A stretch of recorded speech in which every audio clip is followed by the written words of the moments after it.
Hi hello everyone, welcome back to my channel Udupi foods and cuisine. ಇವತ್ತಿಲ್ಲಿ ನಾನು ನಿಮಗೆ ಒಂದು ಟೇಸ್ಟಿ ಆದಂತಹ ದಾಲ್ ರೆಸಿಪಿನ ಶೇರ್ ಮಾಡ್ತಾ ಇದ್ದೀನಿ.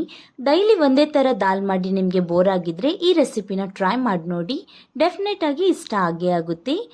ಬನ್ನಿ ಹಾಗಿದ್ರೆ ರೆಸಿಪಿ ಹೇಗೆ ಮಾಡೋದು ಅಂತ ನೋಡ್ಕೊಬರೋಣ.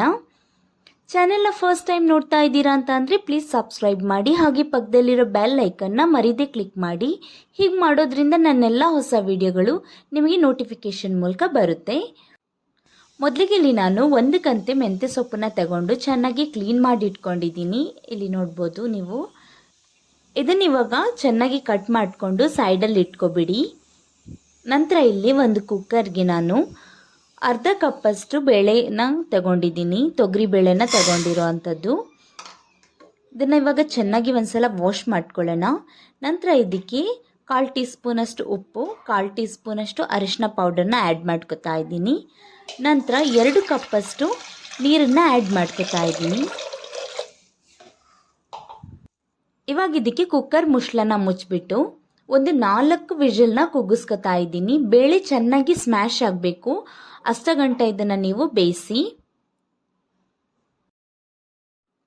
ಇವಾಗ ಸ್ಟವ್ ಮೇಲೆ ಒಂದು ಕಡಾಯಿನ ಇಟ್ಕೊಳ್ಳಿ. ಕಡಾಯಿ ಒಂದ್ಸಲ ಬಿಸಿ ಆದಮೇಲೆ ಇದಕ್ಕೆ ನಾವು 4 ರಿಂದ 5 ಟೇಬಲ್ ಸ್ಪೂನಷ್ಟು ಆಯಿಲ್ನ ಆ್ಯಡ್ ಮಾಡ್ಕೊಳ್ಳೋಣ. ಇಲ್ಲಿ ಎಣ್ಣೆ ಒಂದ್ಸಲ ಚೆನ್ನಾಗಿ ಬಿಸಿ ಆದಮೇಲೆ ಇದಕ್ಕೆ ನಾವು 1/4 ಟೀ ಸ್ಪೂನಷ್ಟು ಸಾಸಿವೆ ಕಾಳನ್ನು ಆ್ಯಡ್ ಮಾಡ್ಕೊಳ್ಳೋಣ. ಇವಾಗ ಸಾಸಿವೆ ಕಾಳು ಚೆನ್ನಾಗಿ ಒಂದ್ಸಲ ಫ್ರೈ ಆಗಲಿ.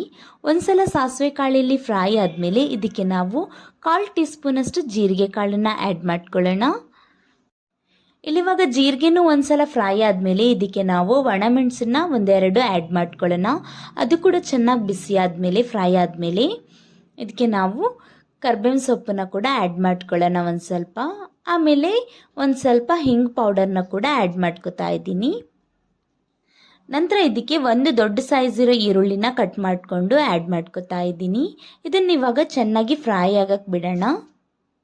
ಇಲ್ಲಿವಾಗ ಈರುಳ್ಳಿ 1 ರಿಂದ 2 ನಿಮಿಷ ಫ್ರೈ ಆಗಲಿ. ಇದೇ ರೀತಿ ಫ್ರೈ ಮಾಡ್ಕೊಳ್ಳೋಣ. ಮೀಡಿಯಂ ಫ್ಲೇಮಲ್ಲಿ ಇಟ್ಕೊಂಡು ಫ್ರೈ ಮಾಡ್ಕೊಳ್ಳಿ.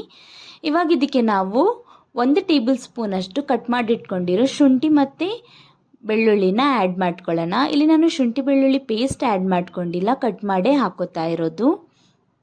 ನಂತರ ಇದನ್ನು ಚೆನ್ನಾಗಿ ಮಿಕ್ಸ್ ಮಾಡ್ಕೊಳ್ಳಿ. ಅದೇ ರೀತಿ ಫ್ರೈ ಆಗಲಿ ಒಂದ್ಸಲ.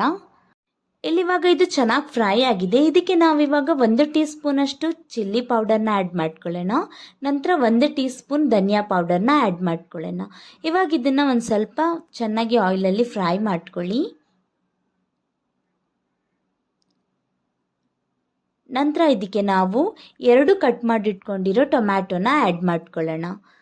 ಮತ್ತು 1-2 ಹಸಿರು ಮೆಣಸಿನ್ಕಾಯಿನೂ ಇದ್ರ ಜೊತೆಗೇನೆ ನಾನು ಆ್ಯಡ್ ಮಾಡ್ಕೊತಾ ಇದ್ದೀನಿ.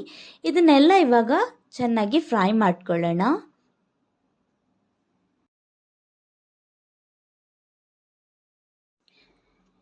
ಇವಾಗ ಇಲ್ಲಿ ನೀವು ನೋಡ್ಬೋದು ಟೊಮ್ಯಾಟೊ ಚೆನ್ನಾಗಿ ಫ್ರೈ ಆಗಿದೆ. ಇದಕ್ಕೆ ನಾವಿವಾಗ ಕಟ್ ಮಾಡಿಟ್ಕೊಂಡಿರೋ ಮೆಂತ್ಯ ಸೊಪ್ಪನ್ನ ಆ್ಯಡ್ ಮಾಡ್ಕೊಳ್ಳೋಣ.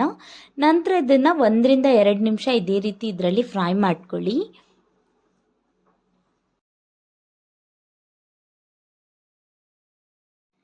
ಇಲ್ಲಿವಾಗ ನೀವು ನೋಡ್ಬೋದು ಮೆಂತ್ಯ ಸೊಪ್ಪು ಮಸಾಲೆ ಜೊತೆ ತುಂಬಾ ಚೆನ್ನಾಗಿ ಫ್ರೈ ಆಗಿದೆ. ಇದಕ್ಕೆ ನಾವಿವಾಗ ಅವಾಗಲೇ ಬೇಯಿಸಿಟ್ಕೊಂಡಿದ್ದಂತಹ ದಾಲನ್ನು ಆ್ಯಡ್ ಮಾಡ್ಕೊಳ್ಳೋಣ. ಇಲ್ಲಿ ನೋಡ್ಬೋದು ದಾಲ್ ಇಷ್ಟು ಬೆಂದಿರಬೇಕು. ಇಷ್ಟು ಬೆಂದಿದ್ರೆ ಮಾತ್ರ ದಾಲ್ ಚೆನ್ನಾಗಿ ಬರುತ್ತೆ, ಇಲ್ಲಾಂತಂದರೆ ಟೇಸ್ಟಾಗಿ ಬರಲ್ಲ. ಇಷ್ಟು ಬೆಂದಮೇಲೆ ಒಂದ್ಸಲ ಮಿಕ್ಸ್ ಮಾಡಿಕೊಂಡು ಇದಕ್ಕೆ ನೀವು ಆ್ಯಡ್ ಮಾಡ್ಕೊಳ್ಳಿ. ಇವಾಗ ಒಂದ್ಸಲ ಚೆನ್ನಾಗಿ ಮಸಾಲೆ ಜೊತೆ ಇದನ್ನು ಮಿಕ್ಸ್ ಮಾಡ್ಕೊಳ್ಳೋಣ.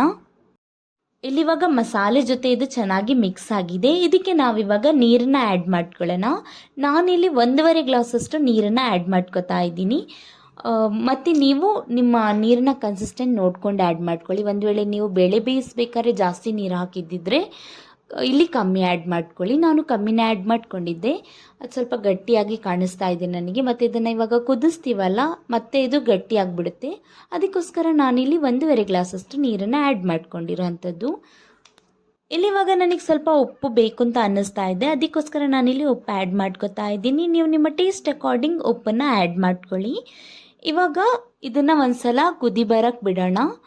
ನಂತರ ಇದಕ್ಕೆ ಒಂದು ಮುಚ್ಚಳನ ಮುಚ್ಚಿಬಿಟ್ಟು 5 ನಿಮಿಷ ನಾವು ಮೀಡಿಯಂ ಫ್ಲೇಮಲ್ಲಿ ಇದನ್ನು ಕುದಿಸೋಣ. ಇಲ್ಲಿವಾಗ 5 ನಿಮಿಷ ಆಗಿದೆ ನೋಡಿ. ನಾನಿಲ್ಲಿ ನಿಮಗೆ ತೋರಿಸ್ತೀನಿ. ಪರ್ಫೆಕ್ಟಾಗಿ ಬಂದಿದೆ ನೋಡಿ ದಾಲ್. ಇದ್ರದ್ದು ಟೆಕ್ಸ್ಚರ್ ಕೂಡ ಅಷ್ಟೇ ಚೆನ್ನಾಗಿದೆ ಮತ್ತು ಇದ್ರ ಟೇಸ್ಟ್ ಕೂಡ ಅಷ್ಟೇ ಚೆನ್ನಾಗಿ ಬಂದಿದೆ. ತುಂಬಾ ಟೇಸ್ಟಿ ಆದಂತಹ ದಾಲ್ ರೆಡಿಯಾಗಿದೆ. ಅನ್ನದ ಜೊತೆ, ರೊಟ್ಟಿ ಜೊತೆ, ಯಾವುದ್ರ ಜೊತೆನೂ ನೀವು ಇದನ್ನು ಸರ್ವ್ ಮಾಡ್ಬೋದು. ಅಷ್ಟು ಟೇಸ್ಟಿಯಾಗಿರುತ್ತೆ. ಖಂಡಿತವಾಗಿ ಒಂದ್ಸಲ ನೀವು ಟ್ರೈ ಮಾಡಿ ನೋಡಿ ಮತ್ತು ನನಗೆ ಕಮೆಂಟ್ ಮೂಲಕ ತಿಳಿಸಿ. ಐ ಹೋಪ್ ರೆಸಿಪಿ ಇಷ್ಟ ಆಯಿತು ಅಂತ ಅನ್ಕೋತೀನಿ. ಇಷ್ಟ ಆಗಿದ್ರೆ ಒಂದು ಲೈಕ್ ಮಾಡಿ ಮತ್ತು ನನ್ನ ಚಾನೆಲ್ನ ಸಬ್ಸ್ಕ್ರೈಬ್ ಮಾಡೋದನ್ನು ಮರಿಬೇಡಿ. ಮತ್ತು ನಿಮ್ಮ ಫ್ಯಾಮಿಲಿ ಫ್ರೆಂಡ್ಸ್ ಜೊತೆ ಎಲ್ಲ ಶೇರ್ ಮಾಡಿ. ಹೀಗೆ ನನಗೆ ಸಪೋರ್ಟ್ ಮಾಡ್ತಾ ಇರಿ. Thank you for watching.